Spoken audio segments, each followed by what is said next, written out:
नमस्कार दोस्तों, मैं कान्हा बात कर रहा हूँ। ये कहानी है वर्चस्व के खिलाफ अस्तित्व की। ये कहानी है मनमानी के खिलाफ स्वाभिमान की। ये कहानी है आसक्ति के खिलाफ मर्यादा की। ये कहानी है मोनोपली के खिलाफ कमराडरी की। ये कहानी है आत्मसम्मान की राह पर चलने वाले एक स्वाभिमानी समुदाय पालीवाल ब्राह्मणों की। दोस्तों, राहत इंदौरी साहब का कहना है कि आंख में पानी रखो, होठों पे चिंगारी रखो, जिंदा रहना है तो तरकीबें बहुत सारी रखो, राह के पत्थर से बढ़कर कुछ नहीं है मंजिलें, रास्ते आवाज देते हैं, सफर जारी रखो, सफर जारी रखो। इस सफर में समय की 13वीं सदी की सलवटों में थार की सुदूर गहराई में उतरता एक कधान नामक पालीवाल ब्राह्मण है, जो खिलजियों के आतताई शासन से उकता कर पलायन करते पालीवाल ब्राह्मणों में से एक है। फिर कधान की दृढ़ इच्छा और जुझारूपन कृत एक गांव है जिसे कुलधरा के नाम से जाना जाता है।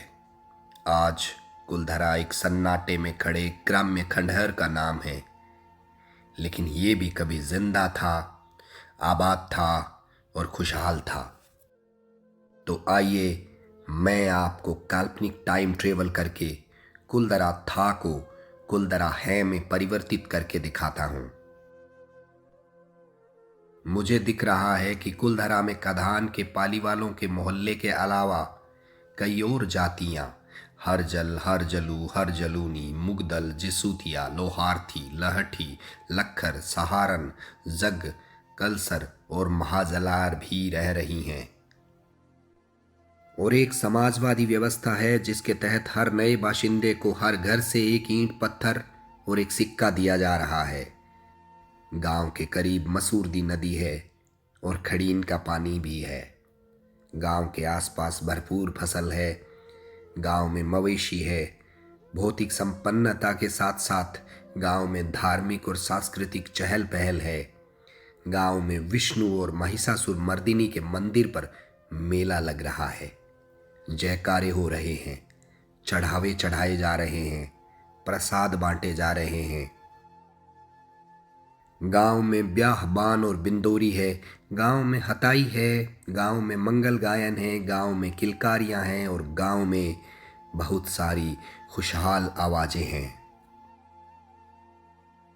और फिर एक रोज सुरमई आकाश तले अपनी मौज और रौनक में डूबे गांव कुलधरा में सूरज डूबता है, जिसके साथ ही डूब जाता है पूरा का पूरा गांव।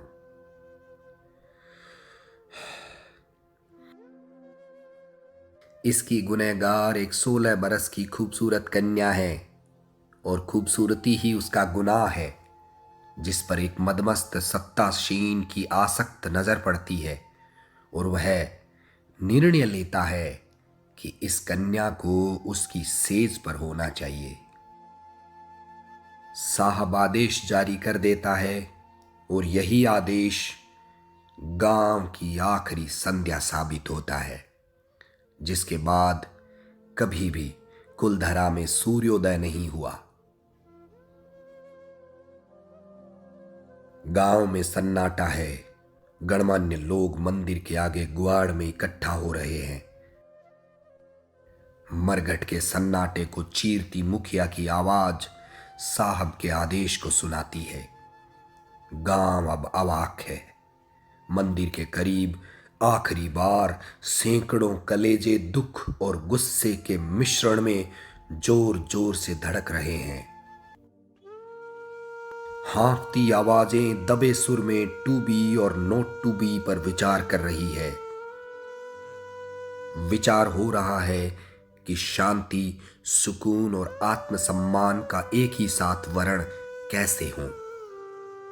कुछ ऐसा किया जाए कि अगली सुबह जब सत्ताशीन अरमानों की आंधी के साथ पधारें तो उन्हें समझने में वक्त लगे कि हुआ तो हुआ क्या।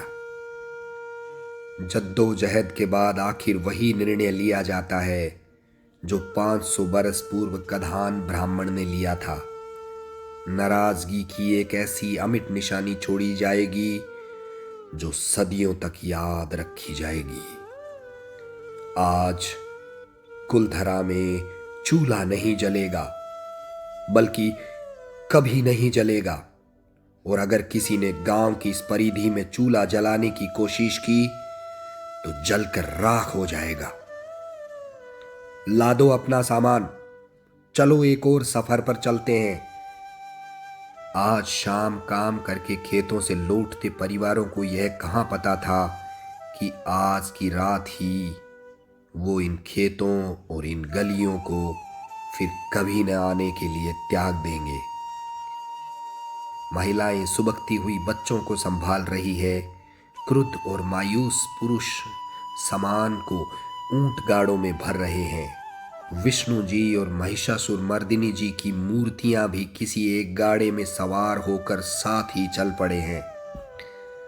रात के सन्नाटे में गाड़ियों की चड़चूं की आवाजें गुआड़ को पार करती हुई मुख्य रास्ते से गांव से बाहर निकलती हुई धीरे धीरे मंदी पड़ती जा रही है। घरों पर बनती धुंधली परछाइयां गायब हो रही है। धीरे धीरे गांव वीरान हो रहा है। गलियों में चलने वालों के आखिरी निशान पड़ चुके हैं। खाना पकाने में असफल रहे चूल्हों के धुएं की फपकियां अब शांत हो गई है। पनघट में खाली किए गए घड़ों का पानी साथ जाने की इच्छा से दहलीज तक आकर सूख गया है। आधी रात हो चुकी है।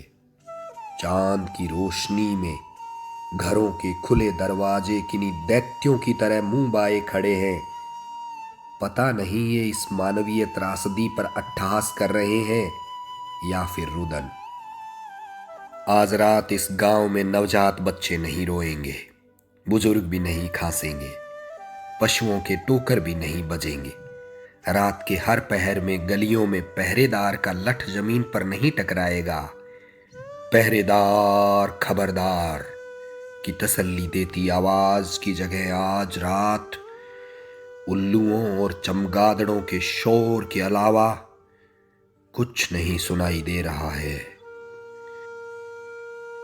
मुझे डर लग रहा है। मैं सूर्योदय का इंतजार कर रहा हूं, परंतु मुझे नहीं लगता कि इस काली रात का कोई आदि अंत कभी होने वाला है। ये अथाह अंधेरा अब हमेशा हमेशा के लिए कुलधरा पर विराजमान हो चुका है। उल्लू, चमगादड़ और सन्नाटा अब इस गांव पर अपना आधिपत्य जमा चुके हैं। जिन दीवारों पर कभी खूबसूरत हस्तकलाओं के नमूने थे, अब उन पर रात के अंधेरे में बनती परछाइयां और सूने खंडरों में से कबूतरों के फड़फड़ाने की भयावह खोखली आवाजें रहस्यमयी होकर सदियों तक इस खंडहर को भूतिया बनाए रखेगी। अब यहां कोई नहीं बसेगा, न कोई बाहर से आएगा और न ही जन्म लेगा। लड़कियां भी नहीं, बदसूरत या खूबसूरत किसी भी तरह की कन्या अब इन गलियों में नहीं दिखेगी। सत्ताशीन से कहना कधान पालीवाल का परिवार एक और सफर पर निकल पड़ा है। अब तुम उसे अकाल का नाम देना, पानी की कमी का नाम देना या कोई और बहाना बना लेना। वे लोग अब सफाई देने वापस कभी नहीं आएंगे।